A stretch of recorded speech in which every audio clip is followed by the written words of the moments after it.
히브리서 11장입니다.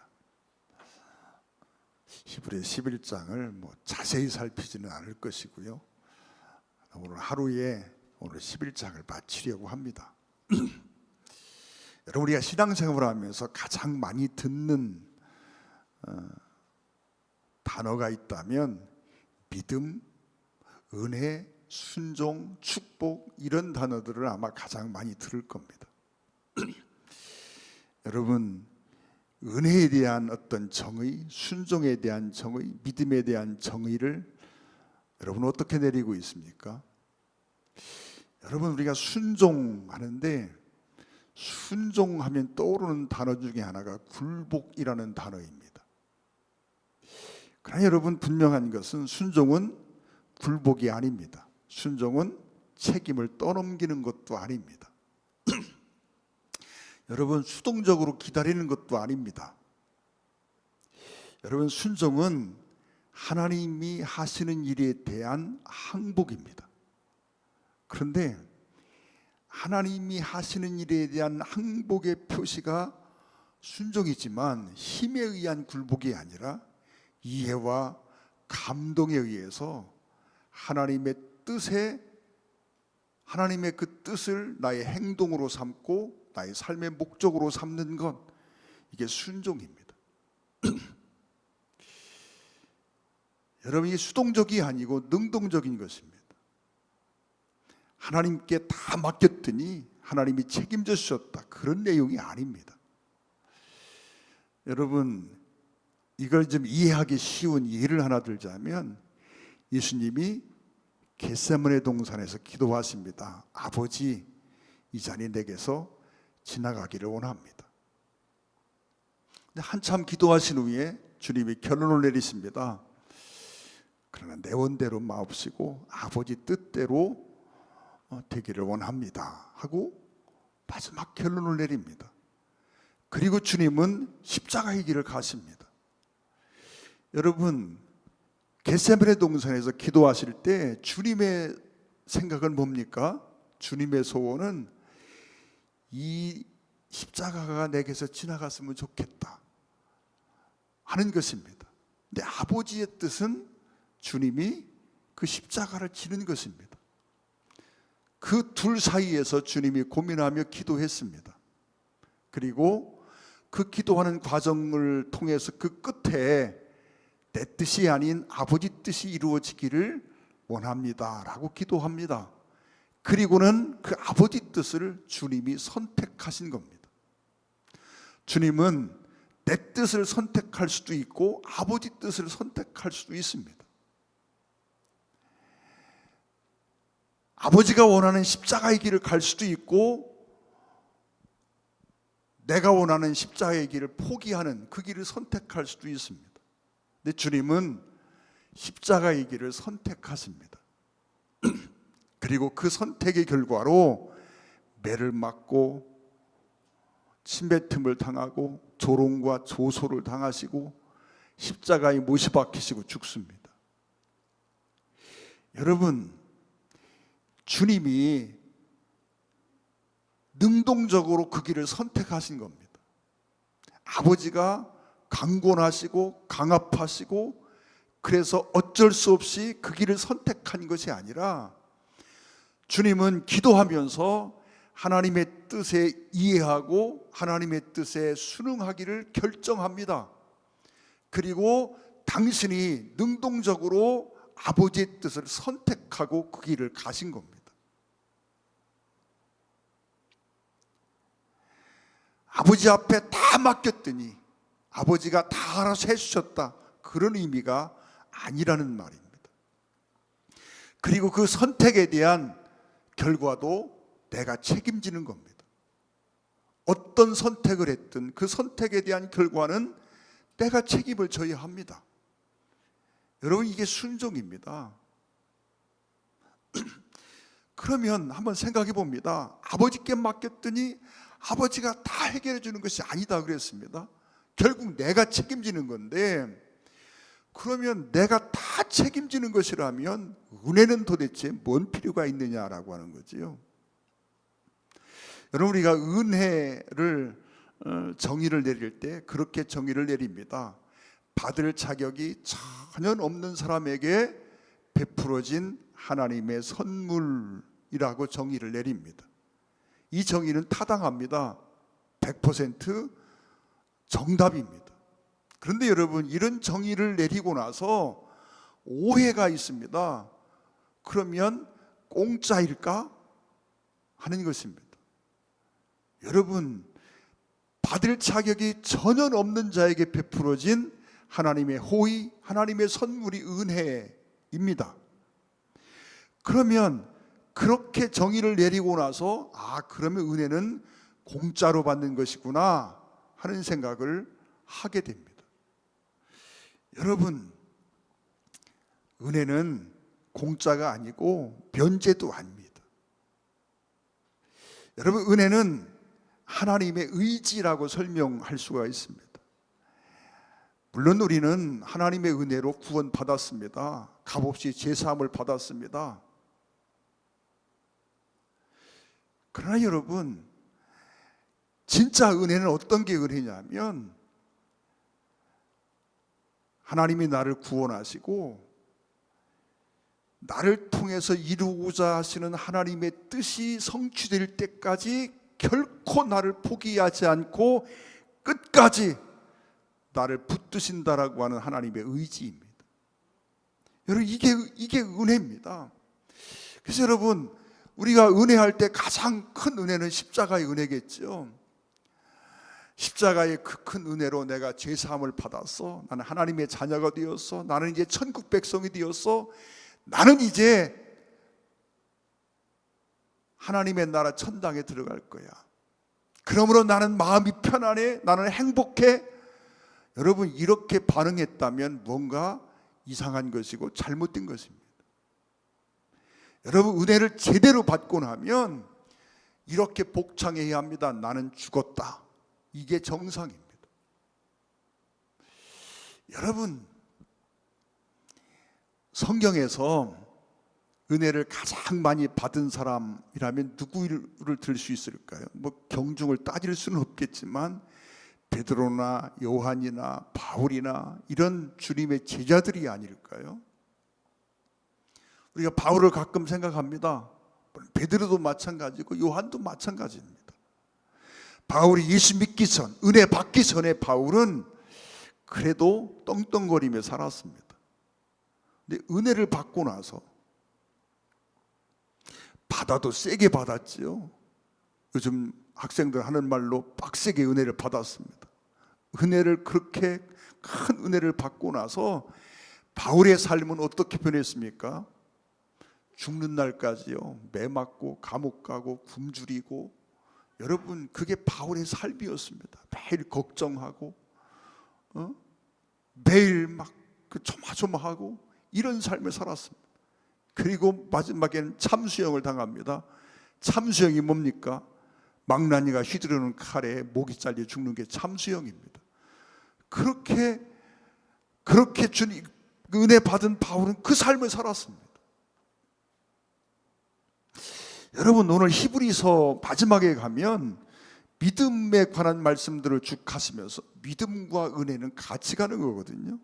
근데 여러분, 35절 말씀, 36절부터 볼까요? 5절도 나오는데 6절을 보면 또 어떤 이들은 조롱과 채찍질뿐 아니라 결박과 옥에 갇히는 시련도 받았으며 돌로 치는 것과 톱으로 켜는 것과 시험과 칼로 죽임을 당하고 양과 염소의 가죽을 입고 유리하여 궁핍과 환난과 학대를 받았으니, 여러분, 은혜 받은 사람, 믿음의 사람들에 관하여 말씀할 때 이렇게 표현하고 있습니다. 은혜 받았으니까 나는 신나, 행복해, 편안해. 여러분, 은혜 받으면 이 행복이 있어야 하고 은혜 받으면 이 감동이 있어야 합니다. 그런데 성경에서 보니까 은혜 받은 사람들의 삶에 어떤 일이 일어났는지를 보니까요, 은혜를 받고 난 사람들의 삶 속에 늘 죽는 날까지 고난이 끊어지질 않았습니다. 오늘날도 우리가 정말 하나님의 은혜를 제대로 받았다고 하면 하나님은요, 나를 통해서 그 은혜를 주시고 그 은혜 안에서 하나님의 뜻을 감당하며 살기를 요청합니다. 하나님은요, 절대 하나님이 나를 통해서 이루고자 하신 목적을 이루시기까지 나를 포기하지 않으신다니까요. 그래서 그날부터 하나님은요, 당신의 눈길에서 나를 떼어놓은 적이 없고, 그날부터 우리는 하나님의 간섭, 하나님의 관심 이 속에서 살아야 합니다. 여러분, 우리가 은혜를 받고 나서 깨달아지는 게 뭡니까? 내가 눈꼬리 한번 틀어지는 것도 하나님이 그냥 안 보시고 너 눈꼬라지가 왜 그래? 라고 상관하시는 분이 하나님이십니다. 가끔 제가 그런 얘기를 합니다. 요 담벼락 옆에서 학생들이 담배를 피우는 모습을 봅니다. 그러면 한마디 합니다. 학생들이 왜 담배를 피우고 그래? 하고 그러면 안 되지. 그러다 맞아 죽을 뻔했습니다. 그리고 나서 속으로는 어쩌니 저쩌니 해도요, 겉으로는 말을 안 합니다. 그리고 속으로 혀를 찹니다. 아이고, 저 녀석들 저 어쩌지. 여러분, 입장 바꿔서요, 내 아들이 중학생, 고등학생인데 거기 담배를 피우고 있습니다. 아마 눈에 불을 켜고 쫓아가서 아마 종아리가 부러지도록 회초리를 치든지 그러지 않았겠습니까? 사랑하는 성도 여러분, 우리가 은혜로 제사함을 받고 은혜로 하나님의 자녀가 되고 은혜로 구원받아 천국 백성이 되었습니다. 그리고 은혜가 내 속에 있는 한 하나님은요, 내가 그 은혜를 감당하며 살기를 원하십니다. 그 은혜에 합당한 삶을 살기를 원하십니다. 여러분, 그러면 은혜로 충분할 것 같은데 도대체 믿음은 왜 필요한가라고 하는 겁니다. 여러분, 믿음도요, 두 종류가 있습니다. 여러분, 믿음은 어느 때 갖게 됩니까? 내가 보았으니 믿는 겁니다. 여러분, 내가 체험해보고 믿는 겁니다. 내가 보고 느끼고 깨닫고 그래서 믿어지는 겁니다. 그런데 여러분, 이 믿음은 성경이 말하는 믿음은 아닙니다. 여러분, 이것은 가짜 믿음입니다. 물론 세상적으로 보면 이게 합당한 믿음이지요. 그 성경의 믿음과는 다른 믿음입니다. 우리는요, 보고 듣고 생각하고 느끼고 만져보고 깨닫고 그래서 믿습니다. 이게 일반적인 믿음입니다. 그런데 여러분, 성경에서 말하는 믿음은요, 믿음이 보게 하고 믿음이 듣게 하고 믿음이 깨닫게 하고 믿음이요 체험하게 하고 믿음이 이것도 하고 저것도 하고 한 것이지, 봐서 믿는 게 아니라 믿어서 보는 겁니다. 믿음이 보게 합니다. 믿음이 알게 하고 믿음이 느끼게 하고 믿음이 체험하게 만듭니다. 여러분, 오늘 본문으로 돌아가서 한번 잠깐 볼까요? 3절에 보면 뭐라고 말합니까? 믿음으로 모든 세계가 하나님의 말씀으로 지어진 줄을 우리가 아나니, 그럽니다. 여러분, 하나님이 세상을 지으시는 걸 본 적이 있습니까?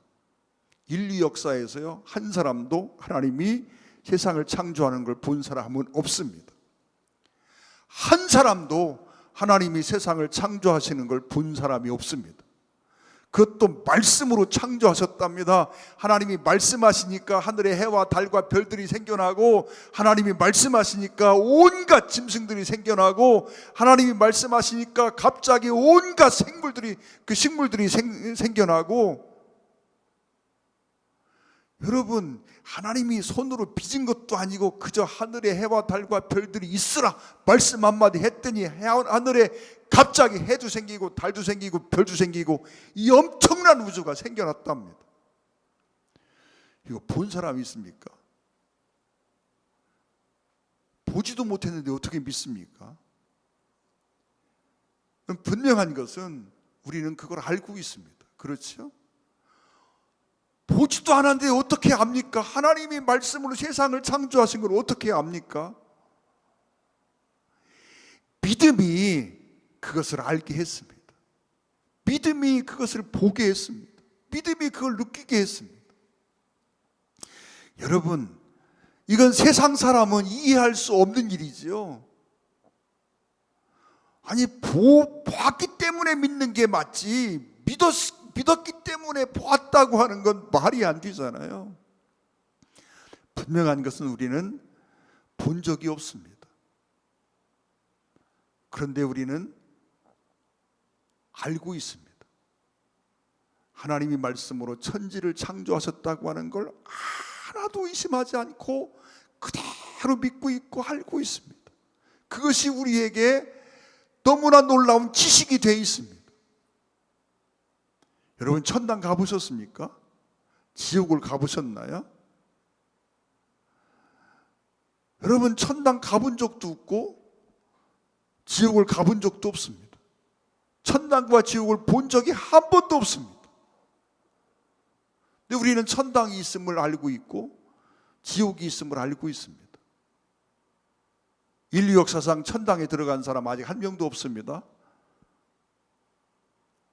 여러분, 낙원에 가 있고 음부에 가 있지 천당에 가 있는 건 아닙니다. 천당은 마지막 심판 이후에 가게 될 겁니다. 근데 여러분, 한 번도 가본 적이 없습니다. 한 사람도 가본 적이 없고 한 사람도 그걸 보고 와서 이야기해 준 적도 없습니다. 여러분, 천당 갔다 지옥 갔다 왔다고 한 사람들은 전부 100% 사기꾼입니다. 왜요? 성경과 틀리거든요. 여러분, 그렇지만 본 적도 없고 누구에게 갔다 온 걸 들은 적도 없고, 그럼에도 불구하고 우리는 천당이 있음을 추호도 의심하지 않고 천당이 있음을 알고 있다라고 해도 틀리지 않습니다. 지옥이 있음을 알고 있습니다. 본 적도 없는데 어찌합니까? 여러분, 무엇이 그걸 알게 했습니까? 내 속에 있는 믿음이 그걸 알게 했습니다. 봐야 믿는 게 정상입니다. 근데 우리는 믿어서 압니다. 여러분, 이상하잖아요. 이 논리를 세상에서 이야기하면 미쳤다고 말합니다. 고등학교 때 제 친구가 저에게 전도하면서 성경책을 주고 창세기를 읽어보라고 했습니다. 읽었습니다. 그 읽고 친구에게 도로 책을 줬다 그랬어요. 야, 이게 미치지 않으면 이걸 어떻게 믿니? 근데 그 친구는 다 믿는다고 말합니다. 아무리 이해하려고 해도 이해가 되지 않는 일이었습니다. 여러분, 믿음이, 오늘 본문에 보면 믿음으로 이런 표현이 나옵니다. 근데 여러분, 이걸 믿음으로라고 말하는 것보다 믿음이라고 말하는 게 더 맞는 표현입니다. 믿음이 보게 하고, 믿음이 알게 하고, 믿음이 체험하게 하고, 믿음이 어떤 행동을 하게 하고, 믿음이 그런 역사를 만들어냈다라고 하는 것입니다. 믿음이 더 나은 제사를 드리게 하고, 믿음이 미래를 예비하게 하고, 믿음이 하나님 앞에 온전한 제사를 드리게 할 뿐만 아니라 그 믿음으로 방주를 지키게 하고, 이게 다 믿음이 그 일을 하게 했다는 거예요. 믿음이 방법이 아니라, 무엇을 보고 느끼고 아는 방법이 아니라 믿음이 그것을 알게 하고 보게 하고 느끼게 했다는 거예요. 근데 여러분, 이 믿음은 내게서 나온 것이 아닙니다. 믿음은 주어진 것이라는 거예요. 믿음은 하나님이 우리에게 주신, 은혜로 주신 선물입니다. 너희가 그 은혜를 인하여 믿음으로 말미암아 구원함을 얻었나니, 은혜의 결과가 믿음이고 믿음의 결과가 구원입니다. 여러분, 이 믿음의 출처는 하나님입니다. 하나님께 있던 그 믿음이 하나님이 우리에게 주신 선물입니다.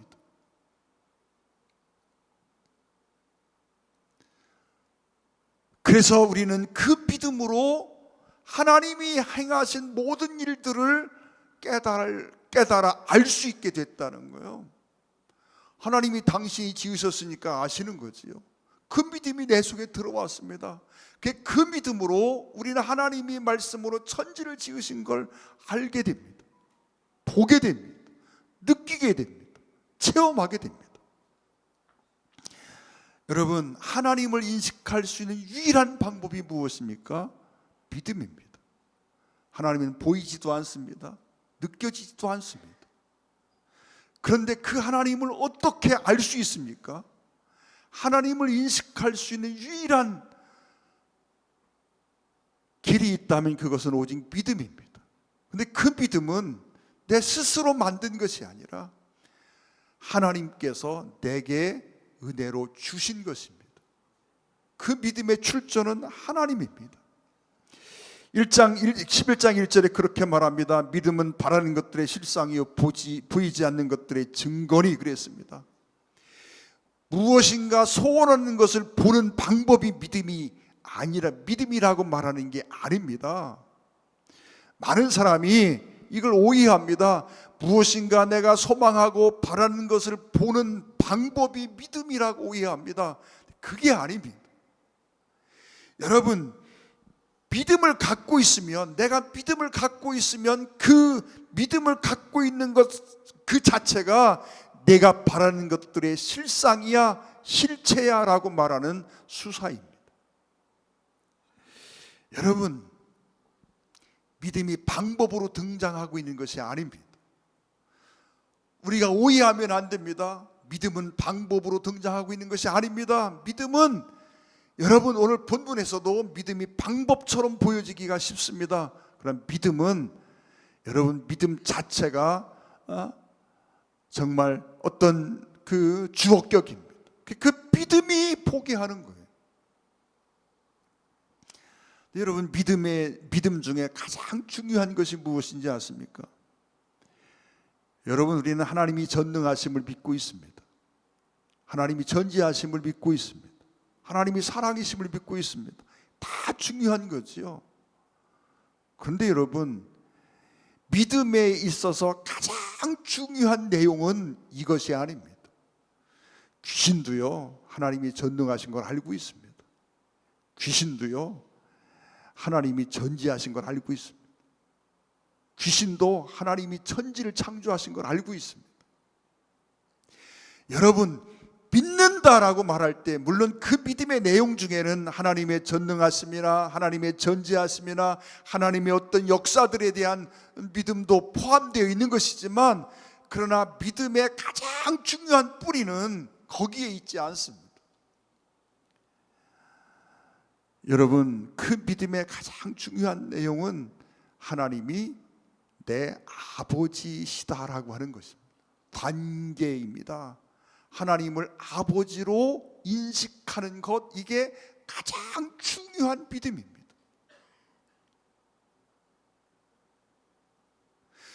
하나님이 내 아버지신데 거기에 더 나아가서 그 아버지가 어떠한 것을 아는 것, 이것도 믿음이지요. 그러나 믿음의 출발은 하나님이 내 아버지시라고 하는 걸 아는 겁니다.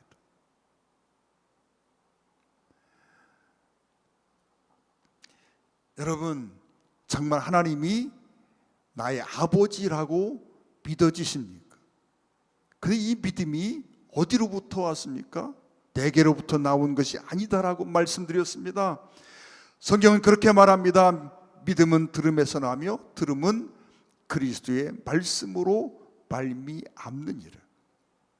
근데 하나님이요, 아무 근거 없이 내게 믿음을 주시는 것이 아니라 내가 하나님의 말씀을 들을 때 그 말씀을 깨닫게 하시고 그 말씀을 통해서 믿을 수 있도록 역사해 주신다는 거지요. 그래서 하나님의 말씀을 들을 때 그 믿음이 내게 들어옵니다. 하나님의 역사로 그 말씀을 믿을 수 있도록 만들어 주십니다. 여러분, 4절 말씀에 믿음으로 아벨은 가인보다 더 나은 제사를 하나님께 드림으로 의로운 자라 하시는 증거를 받았다 그랬습니다. 여러분, 믿음으로 하나님 앞에 더 나은 제사를 드렸다라고 말합니다. 근데 여러분, 이 믿음으로 더 나은 제사를 드렸습니다. 제사가 옳고 그르고 이걸 떠나서 이 아벨 속에 있는 믿음이 이 제사를 온전한 제사로 만들었다는 것입니다. 사랑하는 성도 여러분, 우리가 만약에 오늘 지금 예배를 드립니다. 이 예배가 하나님 앞에 드려지는 거룩한 예배이기를 소원합니다. 그런데 우리가 아무리 정성을 쏟고 아무리 최선을 다해도 하나님과 나와의 관계가 정상화되어 있지 않으면 이 예배는 하나님 앞에 온전한 예배가 될 수가 없습니다. 여러분, 그 관계, 하나님과 나와의 관계가 바로 되어져 있어야 합니다. 하나님이 나의 아버지시라고 하는 이 믿음, 여러분, 이 믿음 속에서 출발해야 합니다. 여러분, 아벨은 하나님 앞에 아벨 속에 있는 믿음이 이렇게 더 나은 제사, 온전한 제사를 드리게 했고, 반대로 가인은 그러면 제사가 뭔가 잘못되었을까? 어떤 사람이 설교를 하는데 그렇게 말씀했습니다. 아벨의 제사는 피가 있는 제사고 가인의 제사는 피가 없는 제사다. 그래서 아벨의 제사는 받으시고 가인의 제사는 안 받으셨다라고 말합니다. 여러분, 그건 해석이 뭔가 좀 이상합니다. 여러분, 피제사를 드리라고 하는 그런 제사에 대한 규례가 만들어진 때도 아니고, 아벨은 양을 치는 자이니까 당연히 자기가 양친 것을 가지고 예배를 드리는 것이고 제사를 드리는 것이고, 가인은 농사 짓는 자니까 자기가 농사 지었던 걸 가지고 하나님 앞에 제사를 드린 것뿐입니다.